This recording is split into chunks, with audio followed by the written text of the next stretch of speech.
essa é uma matéria que eu falei para vocês que a gente vai passar um pouco mais. A gente vai nos pontos mais chaves dela, né? Que é o ciclo biológico, tem algumas doenças causadas por ela, por exemplo, que é o granuloma hepático, é bem grave, né? Mas que essa aula de hoje ela sirva para vocês orientarem pessoas que podem eventualmente ter. Mato Grosso não tem. Uma vez nós pegamos uma paciente somente aqui em Cuiabá, mas nós perdemos a referência dela. Por quê? Porque era uma paciente que morava no Nordeste, né? E veio de lá, talvez, já parasitada. Então, ela estava doente, ela estava gestante e estava parasitada. Você entendeu? Então, a gente acabou perdendo o contato com ela, que nós no comecinho, a gente queria investigá-la, né? Ver se ela se contaminou, seguindo os quadros dela, mas ela tinha um esposo que era presidiário, né? Ela tinha toda assim, quando a gente procurava, ela ficava muito com medo da gente conversar com ela. E aí ela acabou sumindo da gente, entendeu? A gente queria ajudá-la, mas acabamos que a gente perdeu o contato e a gente não soube mais falar sobre o caso clínico dela, tá? Então a gente vai para o Eu, pessoal. Oi? eu, eu sou do Nordeste. Sim. Lá é bem comum mesmo. Tá vendo como é que é? Você sabe por quê? Acredita-se que esses caramujos eles vêm nos cascos dos navios, sabia? Eles vêm nos cascos dos navios e acabam fazendo o quê? Contaminando a região, né? Como em Cuiabá não tem navio, olha só, tá vendo? Tem mal que vem para bem, certo? Mas teve alguns casos, por exemplo, em Chapada dos Guimarães, que uma vez acreditava-se que tinha biofalária lá. Aí foram pesquisar, não era a espécie de caramujo, tá? Mas a gente vai dar uma orientação para vocês em relação à situação Amazônia. Então vamos lá.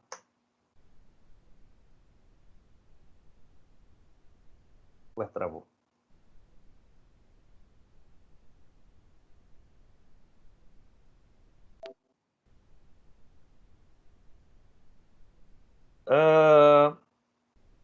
Essas espécies aqui, sempre eu falo para vocês, né? Gênero e espécie. Gênero é o estossoma.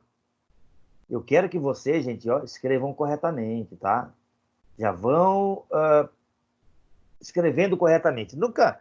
A pessoa está chegando no 10º semestre, às vezes ele não sabe falar, escrever o nome corretamente. Olha, pesquisa antes de escrever. Porque se você for liberar um resultado de um exame laboratorial, você tem que escrever o nome do parasita certo.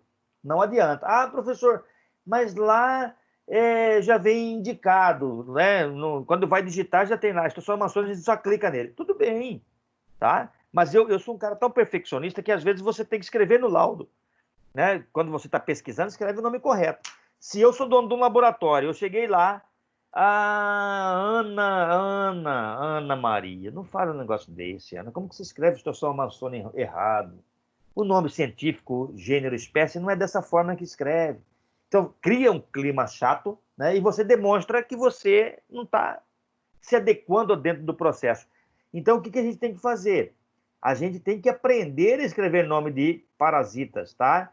Sempre nomes gênero e espécie corretamente. Onde a primeira letra ela é letra maiúscula e da espécie ele é minúsculo, tá? Isso é regra de grafia de nome científico, tá? Nós temos várias espécies, principalmente a causadora da estossomose no Brasil é a Stossoma mansoni. Tem outros tipos? Claro que sim. Causa a mesma coisa? Sim, com alterações um pouquinho diferentes, tá? Porém, é o Stossoma mansoni a causadora da estossomose no Brasil, tá? E a gente vai conhecer um pouquinho mais sobre ela. Outros nomes que ela recebe: xistosa, xistossomose, doença do caramujo, e nós conhecemos a maioria como barriga d'água, tá? E a gente vai ver por que é barriga d'água. É uma elevação, né, do abdômen com crescimento ou chamada de água, né, extravasamento de água para dentro da cavidade abdominal. Então, ele leva a essa barriga d'água, certo? Que é bem característica da doença. Ah, professor, mas e aí? Como que tira essa barriga d'água? Drenando, tá? Você acaba fazendo a drenagem desse líquido abdominal através de punções para retirada desse líquido, senão você não consegue sobreviver com ele ali, não, tá? A gente vai ver algumas imagens aí daqui a pouquinho. Olha só o que agrava a presença do Histosoma mansoni no ser humano. Primeiro é o habitat. Onde que elas ficam? Olha só, veias mesentéricas inferiores. Poxa, professor, então ela não fica no intestino. Ela fica lá numa veia que faz a ligação próxima do fígado. Lá nas veias mesentéricas. É lá que o verme adulto, macho e fêmea, elas migram juntinhas. Elas vão migrando para esse local aqui, ó. E é nesse local que faz com que a doença fique mais grave. Porque é um local onde a passagem de sangue em grande quantidade acontece, tá? E esse verme adulto, macho e fêmea, elas se fixam nessa mucosa e elas migram contra a corrente sanguínea, tá? E numa dessa aí ela escapa e vai para tecidos que não são comuns terem esse parasitismo, tá? E a gente vai ver daqui a pouquinho como que elas vão migrar, tá, para essa região. Elas falam que é doença de pobreza. Eu já não classifico mais. A gente tem que classificar isso aqui, né? Doença de pobreza? Não sei, né? Você vai encontrar, eu cito ele aqui porque você vai encontrar um monte de livros que fala doença de pobreza. Então não é doença de pobreza. Eu acho que é uma doença oportunista, tá? Basta você estar em região onde tem o caramujo e você ser o quê? Contaminado por ela. Então não é uma doença de pobreza, tá? É uma doença oportunista, vamos dizer assim. Mas eu coloquei aqui para vocês observarem que ainda existem algumas classificações de livros antigos e que faz uma referência um pouquinho mais diferenciada disso tudo, tá? Por exemplo, por que eu falo que é uma doença oportunista? Porque se você estiver numa praia, por exemplo, né, e você estiver lá, passa alguém vendendo camarão, né? Ou vende outros produtos na praia. Às vezes você come. Então é doença de pobreza? Não é, é uma doença oportunista. Você está negligenciando como foi preparado aquilo lá, né? Então a gente muda um pouquinho aí o foco em relação a isso, tá? Condições de saneamento precário em processo de urbanização. Claro que sim, isso aqui é um caso complexo, tá? Por quê? Ligação, de repente, eu também vejo isso como uma outra forma. Tem locais onde realmente não tem rede de esgoto? Exatamente. Mas tem locais que tem rede de esgoto e joga ele em regiões praianas, em regiões de lagos, né? Que pode levar à contaminação. Então eu tiro isso aí como também uma doença de pobreza, é uma doença oportunista, tá? O que nós temos aqui, gente? Ó, o casal de verme adulto. Nós temos a fêmea, que é esse verme de fora, tá? E nós temos o macho aqui dentro, ó. Então, a fêmea que carrega o macho está dentro da fêmea. E vocês observem aqui que a fêmea, ela tem um ducto suctorial aqui, ó. Tá? Isso aqui que vai se prender aonde? Na mucosa, e ela vai funcionar como se fosse um órgão sugador, né? E ela vai fixar na mucosa, ela é muito resistente, e ela vai fazer o movimento de migrar, tá? Então ela fixa a mucosa e através disso aqui ela vai migrando por onde ela vai querer, até onde ela vai querer chegar, tá? Então essa é a forma com que nós encontramos verme adulto, né, macho e fêmea. É comum, professor, encontrarmos não é comum encontrarmos verme adulto, nem exame parasitológico, tá? Geralmente pode encontrá-los em exames de imagens quando tem algum problema já um pouco mais grave, que é o caso do granuloma, por exemplo. Tá? E a gente vai ver o que é o granuloma mais na frente. O que eu quero trazer para vocês aqui, ó, que o hospedeiro definitivo é o homem e o hospedeiro intermediário são os moluscos. Quais são os moluscos? Os moluscos são do gênero Bionfalaria, tá? O gênero é Bionfalaria e as espécies podem ser glabata, Stramínia e Tenagófila, tá? No Brasil, o molusco que nós encontramos em grande quantidade, né, é a Bionfalaria glabata, certo? É essa glabata que são encontrados na região periférica, né, na região, não é periférica, região banhadas por mares, né?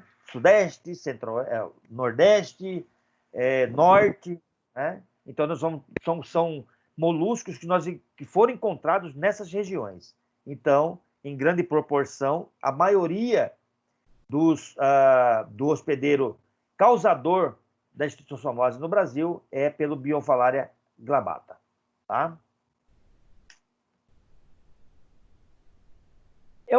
Esse molusco, nós temos lá no laboratório nosso, o dia que se a gente voltar, a gente vai mostrar para vocês, nós temos esses moluscos lá.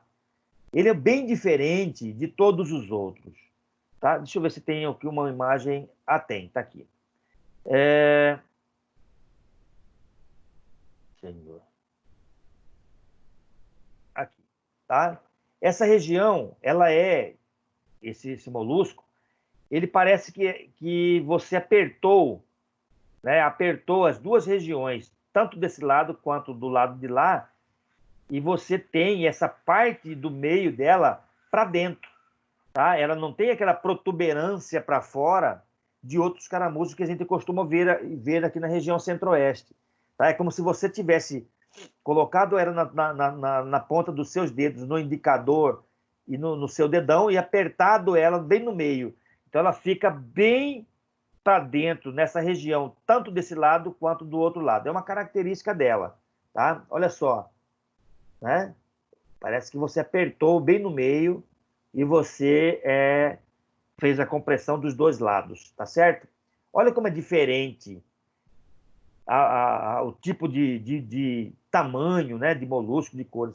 Nós, farmacêuticos, nós, biomédicos, né, nós não temos essa forma de classificação aqui. Nós vamos pegar um caramujo e vamos identificar. Não, quem faz isso aqui são os biólogos. Tá? Nós não temos nós podemos até visualizar um pouco essa característica, né, desse molusco. Podemos até achar que seja, mas nós não temos como classificá-la, porque eu, por exemplo, não consigo. Eu tenho quase 25 anos de formado, eu não consigo identificar um molusco, né, do Bionfalaria. Não consigo realmente, tá? Então, mas nós conhecemos o que? A epidemiologia da região. Pacientes que podem, de certa forma, relatar para vocês que têm a doença. Né? Ou você observar no paciente características disso. O que é muito importante, que eu quero deixar para vocês, gente, é o seguinte. Dependendo da região onde você vá, né? Eu me formei em Mato Grosso. Beleza. Nós temos regiões aqui de Mato Grosso que é rica em malária. Nós temos que conhecer a epidemiologia da região. Então, se eu for para Manaus, eu tenho que saber qual é a epidemiologia da região. Nordeste não tem malária, né? Tem, mas mais difícil, né? Mas nós temos malária em grande proporção. Então, para a região onde eu for, eu tenho que saber, eu tenho que conhecer qual é a característica epidemiológica da região, tá? Até porque você não vai ter conhecimento amplo de tudo, né? Então, você vai migrar para alguma região dessa, vocês da área de saúde, migrar para uma região, procurem saber a epidemiologia da região, quais são as doenças mais comuns, tá? Para não dar fora, né, identificação de parasitas, tá? E pode acontecer. Isso pode acontecer. Ó, o habitat do parasita, sempre vasos, tá? Você vê que ele... vermes imaturos. O que é verme imaturo? É o verme que não está amadurecido sexualmente. Então, pode ter macho e fêmea? Pode, mas eles não sabem, entre aspas, que são macho e fêmea ainda. Tá? Então, eles são vermes imaturos. Onde ele fica? No sistema porta. A gente vai ver daqui a pouquinho a imagem do sistema porta. Tá? É um vaso sanguíneo, então eles migram para aquela região, eles ficam lá, porque é uma região que tem muito oxigênio, passa muito sangue, e eles vivem disso, tá? O casal de verme adultos, isso já adulto, né? Eles já estão amadurecidos, eles vão para as veias mesentéricas inferiores. Eles vão migrar para essa região. É uma característica do parasita. E é aí que provoca os problemas maiores da doença, tá? Onde é o veia-porta, gente? Ó, veia-porta. O que nós temos aqui? O fígado. Ó, onde que está a veia-porta? Tá? Aqui nós temos o fígado, veia-porta, baço. Aqui são as veias que vão para os órgãos, tá? Nós temos aqui vários capilares e redes que ligam quem? O processo de irrigação ao intestino, tá? Aqui são vasos sanguíneos. Né? Então, nós temos o sistema de irrigação desses órgãos. Então, é muito fácil migrar. Se ele tiver capacidade de fazer isso, ele vai fazer. Tá? Então, vocês podem ver aqui, ó, que a veia-porta é muito próximo da entrada do fígado. Gente, com isso, eu já posso imaginar o seguinte: poxa, se eu tenho uma veia que passa sangue, né, e vai irrigar esse tecido, e se esse parasita descolar dessa parede e entrar no fígado? Eu posso ter alguma coisa que vai causar uma doença grave aí. Né? Então, eu posso imaginar já, com essa imagem aqui, que isso vai ser possível. Tá? E a gente vai ver que isso é possível realmente. Tá? Onde estão as veias mesentéricas inferiores? Ó, nessa região aqui, ó. Veias mesentéricas inferiores. Poxa, professor, então ele migra. Olha só como que ele migra, gente. Ele migra de uma região para outra, tá? Através do ducto subtorial e contra quem? A corrente sanguínea. Olha só como ele é extremamente complicado. Né? Aqui é mais uma imagem. Né? As veias portais. Aqui a gente vai pegar os que são mais importantes. Ó, a veia porta, onde que está? É uma veia importante, né? Que eu já falei para vocês. Ó, a região dela aqui, ó. Tá? Veias mesentéricas inferiores. Olha então onde que está a veia mesentérica inferior, ó. Tá? E aqui são todas as irrigações existentes aonde? Nos órgãos e tecidos, tá? Tá? Então são as veias mais importantes, a inferior e as veias mesentéricas superiores. Aliás, isso aqui é veia mesentérica superior, desculpa. Superior desse lado e a inferior aqui, tá? Beleza, vamos lá. Então eu já sei a localização desses parasitas, tanto eles imaturos quanto eles já formando o verme adulto. Quais são as formas dos parasitas envolvidos dentro do processo de ciclo biológico? Primeiro, ovo. Nós temos o miracídio. Nós temos um esporocisto. Nós temos a cercária. Nós temos os esquistossômulos e nós temos o verme adulto. Professor, vamos localizar tudo isso aqui para mim? Vamos. Nós vamos ver cada um delas, tá? Onde é que está e como que provoca a doença, tá? Então, essas aqui são as formas existentes durante o ciclo biológico do parasita. Ah, professor, é tudo isso aqui dentro do ser humano? Não, tá? Durante o ciclo interno e o ciclo externo, tá? Olha a característica de um ovo. Ele é bem grande, é o maior ovo existente entre os parasitas intestinais. Ele tem uma característica muito importante. Isso aqui é o miracídio, tá? Aqui dentro. A gente vai ver daqui a pouquinho. Mas ele tem, nesses ovos, essa espícula externa, certo? É o único ovo que tem uma espícula externa aqui. é um pontinho, né? É uma protuberância desse ovo. É uma característica do ovo, gente. É uma característica desse ovo. Tá? Não tem nenhum outro ovo que tem isso aí, professor? Não, não tem nenhum outro ovo que tem. Somente o ovo do Schistosoma mansoni. Tá? Isso aqui, ó, é um parasita. Isso aqui é um parasita. Tá? Isso aqui, gente, eu já vou falar para vocês quem é, qual é o nome dele. Anotem aí, chama-se miracídio, tá? Miracídio. Então, eu já tenho aqui um ovo, eu já tenho mostrando para vocês o que é um miracídio, tá? Isso aqui é a parte externa do ovo, parte protetiva do miracídio, tá? Aqui é uma região lipídica bem sensível, que esse miracídio que está aqui dentro, ele força por aqui, ó, para poder sair, tá? Ele vai forçar aqui para poder sair desse opérculo, tá? Olha só como é bonito esse ovo.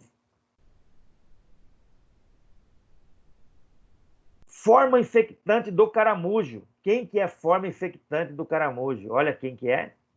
O miracídio. Mas, professor, o senhor falou que o miracídio está dentro do ovo. Exatamente. O miracídio está dentro do ovo.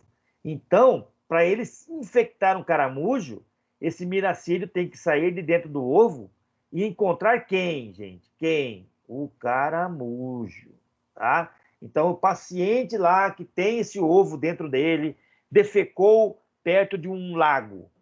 Ele colocou lá vários ovos desses no meio, ali no meio, correto? Como eu falei para vocês que aqueles ovos têm miracídio dentro, e esse miracídio sai de lá de dentro, esse miracídio é esse indivíduo aqui, ó, tá? E esse indivíduo aqui, ele tem que encontrar um caramujo para poder fazer um ciclo no caramujo, tá? Então a gente vai ver o que esse miracídio já está no meio. Ele saiu de dentro do ovo e está ali no meio, esperando quem? Encontrar o caramujo. Então vamos lá. Essa cercária é uma forma infectante para o homem. Mas aonde que vem essa cercária, professor? Essa cercária, gente, olha bem, tá? Qual que é o infectante para o caramujo? Miracídio. Qual é o infectante para o homem? Cercária. Quem que é essa cercária? Da onde que vem essa cercária? Gente, essa cercária aqui, quem produz ela é o caramujo. Por isso que aquele miracídio procura um caramujo. Professor, então aquele miracídio lá que saiu do ovo, ele vai entrar no caramujo, professor? Vai, nas partes moles do caramujo. E o que acontece dentro do caramujo? Vai ter processo evolutivo lá dentro. E após ter um processo evolutivo dentro do caramujo, esse caramujo, ele libera quem, gente? Essa cercária, tá? Essa cercária aqui é que vai entrar no ser humano. É que vai entrar no ser humano. Beleza. Mas vamos ver isso aí mais profundamente, professor, numa sequência? Vamos ver. Então, daqui a pouquinho, nos próximos slides, a gente vai ver o que é esse ciclo biológico. Olha o que eu acabei de relatar para vocês. Pode ser assim, a contaminação? Pode. Pode ser contaminação através de ligação de vaso sanitário ao céu aberto? Pode. Tá? Então, N e N formas de quê? De contaminação. Né? Pode ter lá ligação de saneamento básico naquela região, mas está quebrado e está jorrando dentro de um lago ou caindo em praia? Pode também. Tem uma série de formas de contaminação por esse parasita. Tá? Então, vamos lá. Vamos ver se eu tenho um ciclo melhor aqui. Então, esse ciclo anterior aqui, acho que é mais ilustradinho, né? Mais coloridinho. Então, olha só. Vamos começar aqui, ó. Primeiro, o homem doente. Está aqui, ó. O homem está doente. Ele tem dentro dele quem? Ovos desse parasito nas fezes. Ele contaminou como? Ou ele fez próximo dos lagos, ou ele fez na casa dele, mas o saneamento básico é precário, e contaminou o lençol freático, contaminou através de ruptura de tubulações de saneamento básico, contaminou água, contaminou lago, é isso que é o processo. Beleza. Esse ovo tem dentro dele quem? Miracídio. tá? Então, ele é um parasita que está dentro do ovo e ele já é ciliado. Se ele é ciliado, ele tem um monte de fímbrias aqui, ó. Então, ele tem movimento, tá? Então, o que acontece? Esse miracídio, ele vai sair de dentro do ovo e se tiver quem? Ele tem que encontrar quem? Um caramujo para ele sobreviver. Qual que é o caramujo, gente? O Bionfalaria. Outros caramujos podem ter, professor?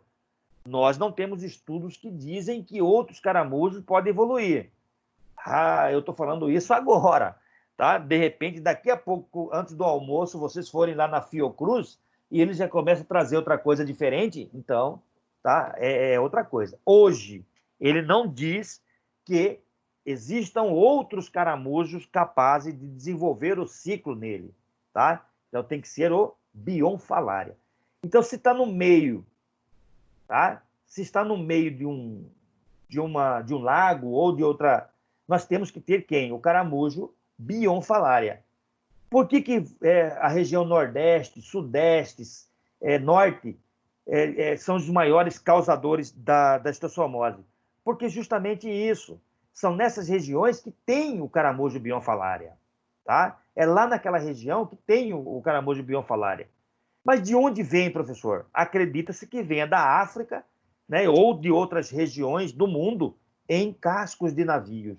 Então, de repente, foi isso que deu essa proliferação anormal desse caramujo nessas regiões, tá? Mas, professor, pode ter um acidente de eu trazer dessa região Nordeste para cá, para outras regiões, o caramujo? Se você, por exemplo, transportar de repente um barco, se você transportar de repente algum instrumento, né, que ele está ali grudado e ele sobreviver, pode, mas é raro acontecer isso, tá? A disseminação para outros locais pode acontecer, tá? Como a malária pode dar em Brasília, né? Como malária pode dar no Rio Grande do Sul, sem problema nenhum, tá? Depende de como é que ele vai ser levado para lá. Beleza. Esse miracídio sai do ovo e encontra quem? O Bionfalaria.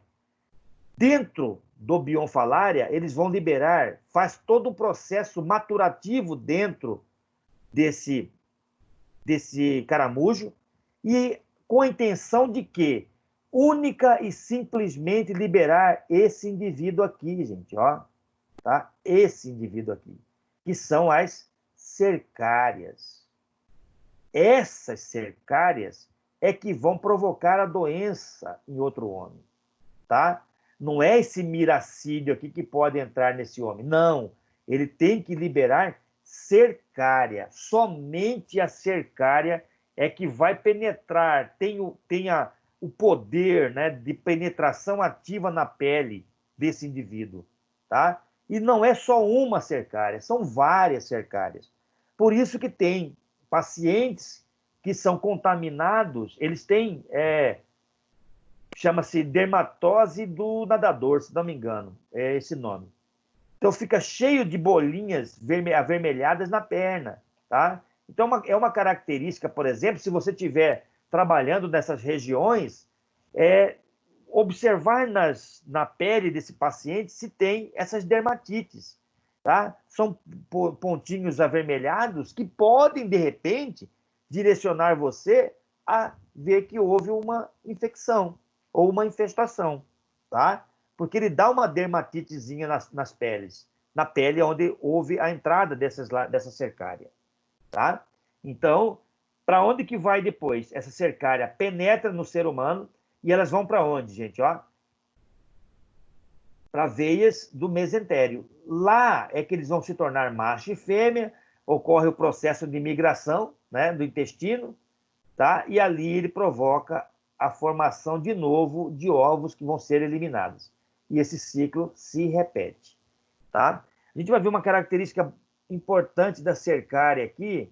Olha só o processo de maturação dentro do Bionfalaria. A cercária, né, o ovo, você tem a cercária vai para dentro do caramujo e faz o processo o quê? O processo de maturação e evolutivo, tá? Até transformar-se em cercária. Ó. Essa cercária, você pode ver que ela tem uma parte de uma cabeça da cercária e a cauda. Vamos ver se tem outra imagem aqui. Não, eu vou voltar naquela outra imagem, nessa imagem aqui, ó. Ela tem essa parte de cima e ela tem essa parte de baixo. Tá? Essa parte de baixo, ela utiliza para mobilidade dentro da água. A partir do momento que ela encontra o hospedeiro, que é o humano, por exemplo, ela vai fixar essa parte principal dela aqui na pele, fazer o processo de rotação, ela vai fazer o processo de rotação e essa parte de baixo, ela se perde, tá? Então, quem penetra no organismo do ser humano é somente essa, tá? E essa parte aqui, ela penetra no organismo da pessoa, pega os vasos sanguíneos, a corrente sanguínea e vai se instalar lá onde ela quer, que são nas veias mesentéricas, tá? E essa parte de baixo aqui, ela fica para fora, tá? Se perde aí na pele do indivíduo ou no próprio lago, tá? Interessante isso, né? Olha aqui a dermatite cercariana, ó, chamada de dermatite do nadador. São essas dermatites aqui, ó. Fica vermelhinho em várias regiões, tá? Então, essa aqui é uma característica, tá, gente? É uma característica. Pode se confundir com a picada de mosquito? Pode também. Tá? Então, tem que saber o que você está identificando. Quando eu falo para vocês que cercária não entra só uma, são várias, então essas dermatites elas aparecem em grande quantidade, tá? Em grande quantidade. Ficando, às vezes, a pele toda ela vermelha, toda ela. Ó, a local de introdução, quando a cercária ela penetra no organismo, a sensação de comichão, né? A erupção urticariforme, o que é uma erupção urticariforme? É uma vermelhidão, tá? E coça. Então é uma região como se fosse penetrada por alguma coisa e você acaba coçando essa região, tá? Eritema e edema, ou seja, vermelhidão e inchaço, e pequenas pápulas e dor, tá? Então é uma região extremamente agressiva. As cercárias, quando elas entram na pele agressivamente, tá? Então não é aquela sensaçãozinha de eu não perceber que houve entrada no meu organismo. Não, eu consigo visualizar, eu consigo sentir isso, tá?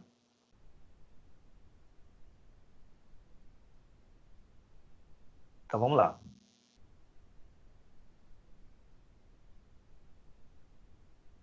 Nós temos uma fase aguda e uma fase crônica, tá? A fase aguda, nós temos uma pré-postural, que é o verme maturo, ou seja, eles não acasalaram ainda, mas eles estão lá naqueles vasos lá, podendo ser carreada pelo sangue. E a forma postural, que é do verme adulto. Postural por quê? Porque eles já são verme adultos, macho e fêmea, fecundaram e vão provocar um mal maior, tá? Então são essas duas situações de fase aguda e fase crônica. A fase aguda, de 10 a 35 dias, pode ser assintomática, tá? Então não tem macho e fêmea, elas estão ali se alojando e vivem normalmente no meu organismo, sem causar nada. Ou ela pode ser sintomática, depende da resposta do meu organismo a essa entrada desses pacientes. Então depende muito do paciente contaminado, tá? Essa fase assintomática é a fase mais difícil de, de identificação. Quando ela tem sintomas, não, né? Então, sim, são sintomas bem característicos, é mais fácil você identificação, tá? Aqui são algumas situações da fase pré-postural. A gente não vai, é só vocês lerem, tá? Presença de quadro gripal, febre, mal-estar, problemas pulmonares. Isso aqui é raro, tá? Porque quando você fala de problemas pulmonares e tosse, você acha que tem ciclo de Loss, mas não tem ciclo de Loss, tá? Não tem ciclo de Loss. Dores musculares e hepatite aguda, aqui já tem sintomas bem mais graves, tá? Aqui são as manifestações já intestinais. Olha só, o que eu quero deixar bem, que é uma fase aguda, bem claro para vocês, ó. quando vivos, apenas exfoliativas, ou seja, agressivas no lugar. Quando elas já são adultas, elas consomem ferro também, tá?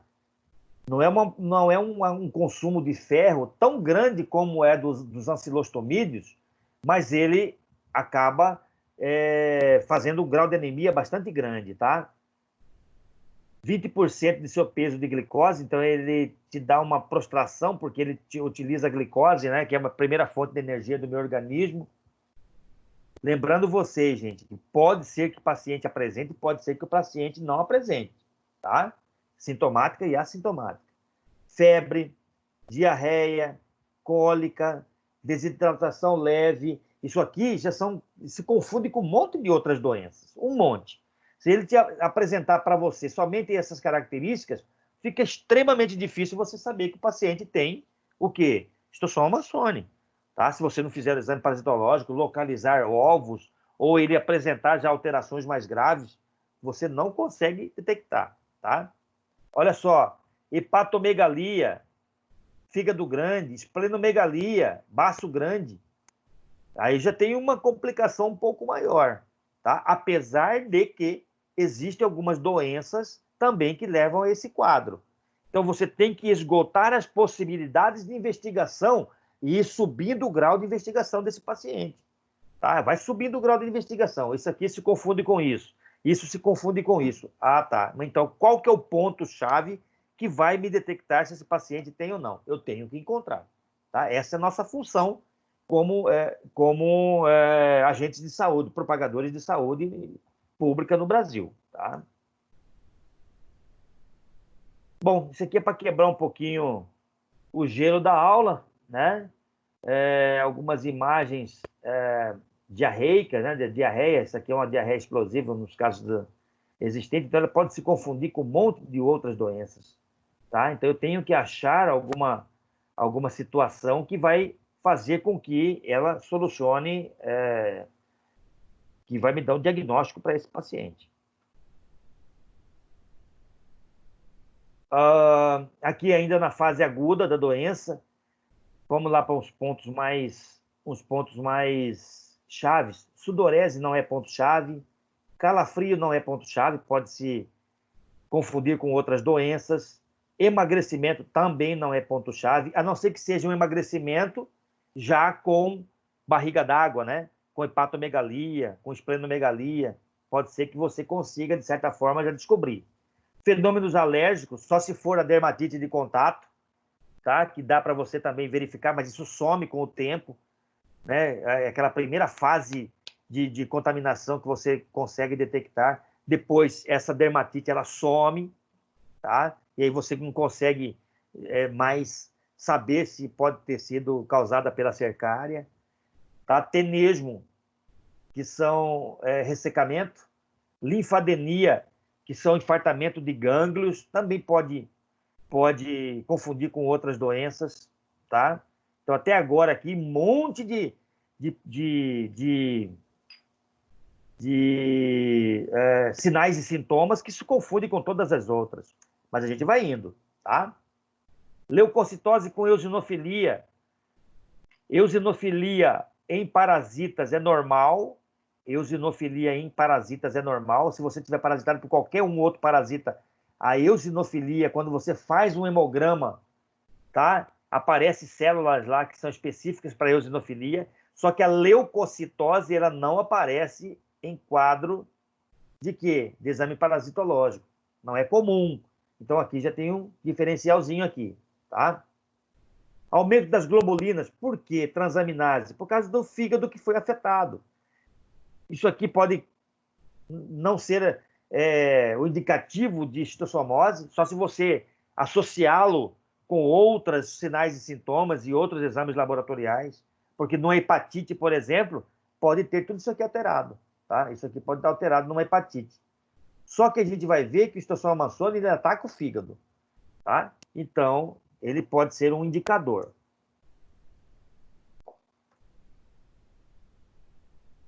Aqui já na fase crônica.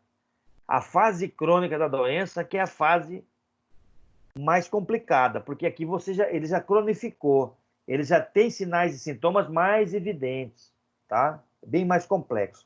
O que eu quero destacar para vocês aqui em relação à fase crônica é esse termo aqui, tá? Granulomas, certo? Ela surge no início da oviposição, portanto, os ovos são elementos fundamentais da patogenia, tá? Depende do número de ovos e do número de casais adultos. Esse granuloma ele é causado por uma toxina que tem na parte estrutural dos ovos, tá? Ele tem uma toxina lá, e a gente vai ver aqui, eu acho que na outra imagem, aqui, tá? Eu estou quase chegando lá, vamos ver.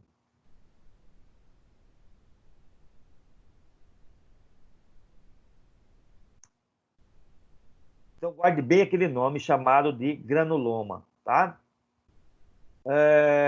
No intestino, quando tem uma grande quantidade de ovos, pode provocar hemorragias, uma necrose, enterocolite aguda, são alterações já mais graves, tá?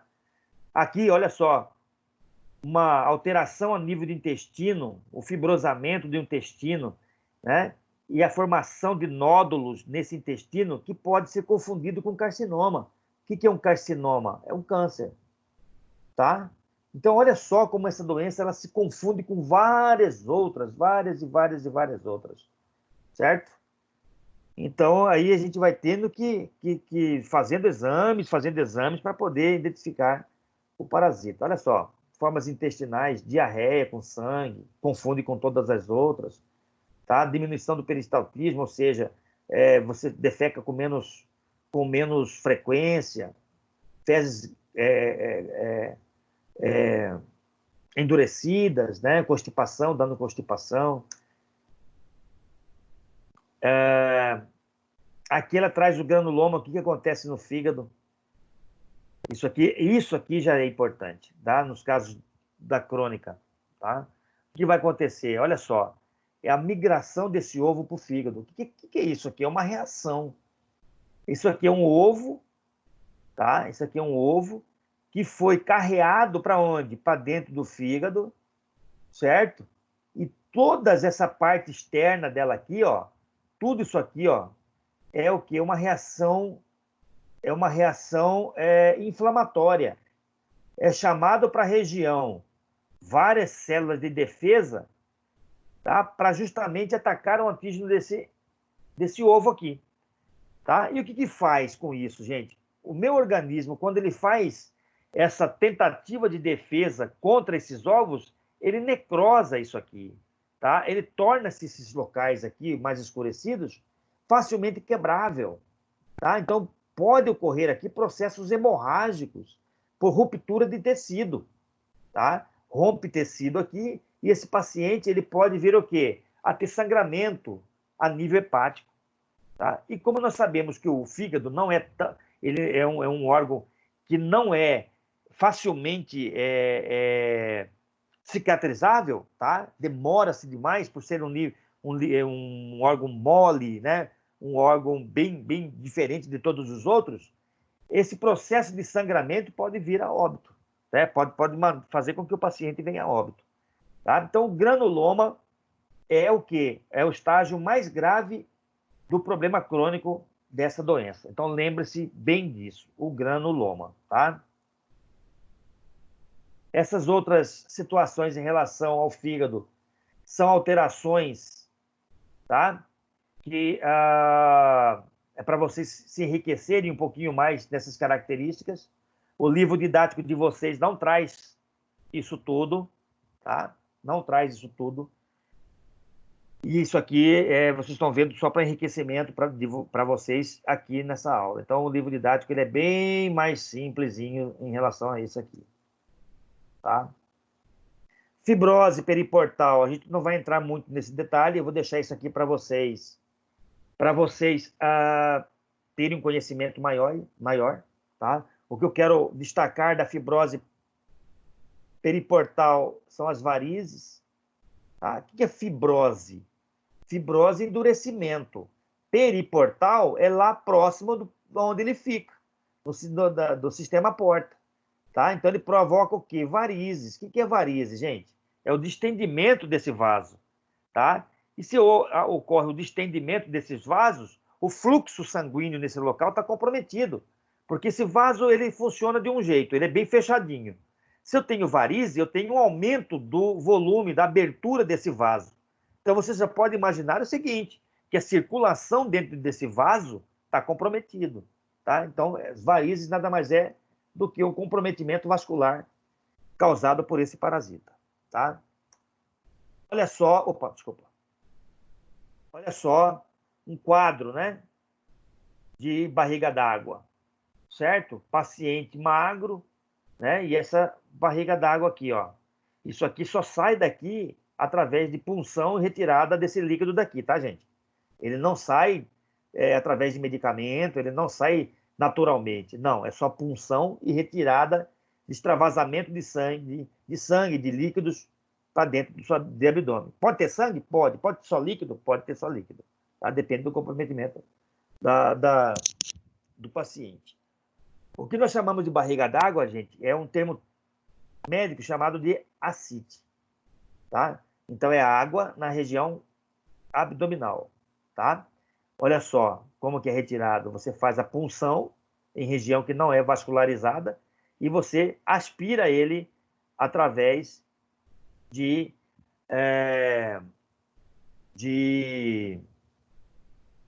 me ajuda aí, de seringas, tá? De seringas ou outro instrumento que você possa puxar, drenar esse abdômen, do líquido desse abdômen, tá? Esse líquido desse abdômen, ele vai para o laboratório também para fazer a parte microbiológica, para fazer a parte de identificação de células, para poder fazer a dosagem de algumas substâncias, tá? Então, o pessoal aí da biomedicina, se receber um líquido de ascite, que o paciente, que o médico quer saber se é um exudato, se é um transudato, né? Então, você vai pegar esse líquido aí e vai fazer o quê? Dosagem de proteínas, dosagem de glicose, tá? Para ver o grau de comprometimento desse líquido. Então, por ali você descobre qual é o quê? A quantidade de íons, né? Ou de substâncias presentes nesse líquido aí, o que vai direcionar o médico a fazer determinado tratamento ou não, tá? Se tem contaminação se houve extravasamento de líquido para dentro, se houve contaminação por bactéria, tá? Ele tem que entrar com antibiótico. Então, é uma série de coisas. Imagina você, né? Uma quantidade de líquido extremamente grande dentro de um abdômen que não é para ter. Então, você pode ver aí o que teve, né? Tem comprometimento vascular em todas as regiões, em toda essa região, tá? Então, é um líquido que não era para estar ali e acaba estando, tá? Eu quero destacar para vocês os métodos de pesquisa, tá? O método específico, olha aqui, ó. Isso cai muito em concurso para detectar Schistosoma mansoni é o CATO-CATS, tá bom? Você pode encontrar pelo Hoffman, daquele que nós fizemos? Pode, tá? Mas o CATO-CATS é o método específico para determinar a quantidade, a quantificação, vamos dizer assim, dos ovos de Schistosoma mansoni, tá? Pode fazer através de sorologia? Pode.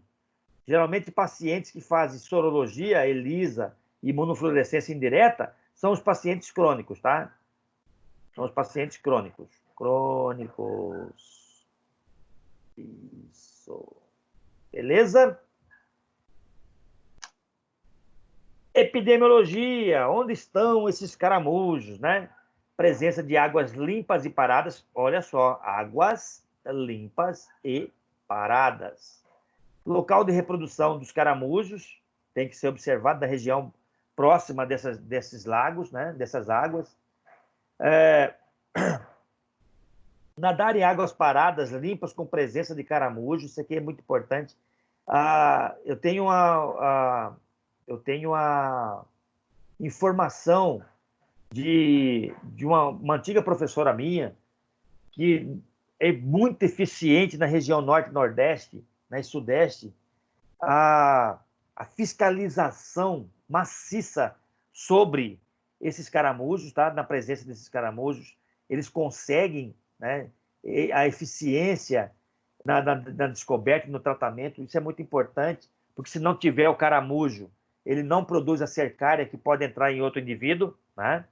Então, o combate ao caramujo é muito importante e eles fazem muito bem nessas regiões. Isso é muito importante deixar bem claro para vocês, tá? A falta de saneamento básico interfere muito na proliferação, tá? Olha só a região, aqui traz para vocês a epidemiologia das regiões, olha só, né? As regiões costeiras, né? Tá? Certo? Mas nada impede que essas outras regiões tenham também. Nada impede, é só ter o caramujo e ter um início de uma contaminação, tá? Ó, região de Mato Grosso, focos isolados, tem aqui, ó, focos isolados. E é próximo da região pantaneira, com Mato Grosso do Sul, tá? Então já foi localizado o caramujo aqui na nossa região, ó. Certo? Região de Mato Grosso. Não sei hoje, isso aqui já é um pouco antigo, não sei hoje se existe mais sondagem. Eu vou até verificar isso. Depois eu falo para vocês, tá? Medidas profiláticas para que não ocorra doença. Isso aqui, vocês estão cansados de saber, não tem como, né? Tratar os doentes, combater os moluscos, saneamento básico, não entrar em água parada que contém o caramujo. Opa, isso aqui já não dá para eu descobrir, né? A não ser que alguém me avise ou já saiba, né? Introduzir predadores do caramujo. Isso aqui, gente, ó, é muito relevante. Eu coloquei para vocês saberem que pode acontecer. Isso pode. Mas você pode também causar um desequilíbrio na natureza. Quem que come predador de caramujo? São aquelas aves, né? São aves da região de lagos. Você não pode tirar aquelas aves que fazem o consumo e o equilíbrio da natureza, né? Eliminar aquelas aves, né, de regiões de lagos, não pode. Teve uma vez um caso que aconteceu, não dessa doença, né, mas foi um caso, só para curiosidade, na Austrália, onde se tinha muita cobra, muita cobra. A Austrália, quando se fazia, pelo menos uns 20 anos atrás, falava em Austrália, falava em cobra. E aí a Austrália pegou um sapo da África, eu não me lembro o nome desse sapo, não vou me lembrar também agora, e introduziu na Austrália esse sapo que comia, que era um predador dessas cobras. Houve um crescimento desenfreado desses sapos, tá? Então proliferou, trouxe de uma região que não é comum, ou seja, da África, levou para a região da Austrália, o que proliferou de sapos naquela região, acabou cobra, mas sapo ficou demais. Então, isso é um desequilíbrio da natureza. A gente tem que tomar muito cuidado com isso, tá? Isso aqui é uma curiosidade também, tá? Não lavar roupa nos rios, lagos.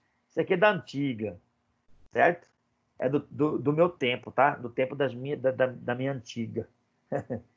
Quando eu estudava, isso aqui era comum acontecer. Hoje em dia, não, tá? Hoje em dia, vocês não fazem mais isso. Ou fazem, mas escondido, tá? Isso aqui são medidas profiláticas, né? Só para ilustrativo para vocês observarem que é possibilidade de contaminação. O tratamento,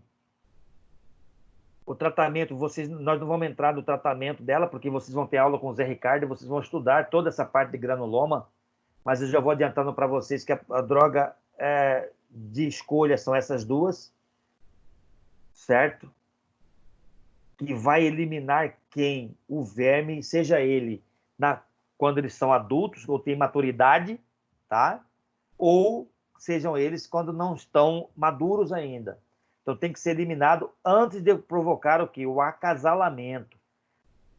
A ideia é matar o verme, o parasita, antes que eles possam fazer a cópula e eliminação desses ovos, tá? Para que Por que isso, professor? Porque você viu a localização dele, onde que ele fica? Nos vasos sanguíneos, né? Então, ali, esses ovos podem ir para N lugares, esse verme adulto pode ir para N lugares, tá? Justamente por isso. E vocês têm aqui o quê?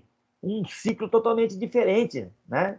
Então, dá para vocês identificarem, na hora de vocês estudarem, qual é a região de um, qual é a região do outro. Esse aqui não tem ciclo pulmonar, eles são vasos sanguíneos, né, provocando doenças mais graves, tá?